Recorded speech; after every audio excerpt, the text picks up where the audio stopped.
চোখ ধাঁধানো হলুদ চাদরে ঢাকা বিস্তীর্ণ মাঠ।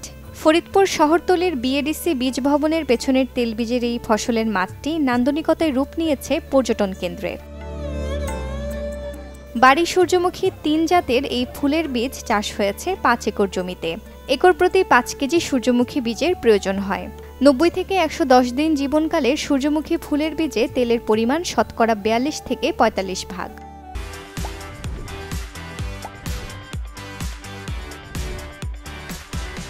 সূর্যমুখী চাষ করছি, এটার তেল ভালো, এমনকি জনগণ দেখার জন্য খুব অনুযোগ। ফুলে ফল, ফলে বীজ। আমাদের তো উদ্দেশ্য হলো বীজ।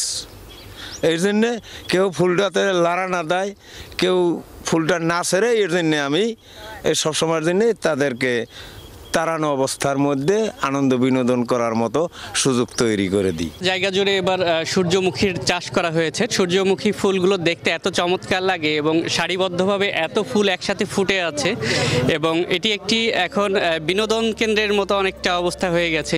পর্যটন কেন্দ্রের রূপ নেয়ায় বিএডিসির কর্মীদের হিমশিম খেতে হচ্ছে আগন্তুকদের হাত থেকে ফুলগুলো রক্ষায়। ফুল দেখতে অনেক সুন্দর এবং ঘোরার উদ্দেশ্যে আসছি। ফুল দেখলে খুব মজা লাগে, ভালো লাগে। সূর্যমুখী বীজে তেলের পরিমাণ ৪০ থেকে ৪৫ ভাগ, এবং এই তেলে মানবদেহের জন্য উপকারী লিনোলিক অ্যাসিড রয়েছে, যা হৃদপিণ্ডের ঝুঁকি কমায় এবং উচ্চ রক্তচাপ এবং ক্যান্সারের প্রতিষেধক হিসেবে কাজ করে। ১ একর জমিতে সূর্যমুখী বীজ উৎপাদনে খরচ হয় ৪০ থেকে ৪৫ হাজার টাকা। একর প্রতি লাভ হয় ১,২০,০০০ থেকে ১,২৫,০০০ টাকা পর্যন্ত। Desk report, channel 24।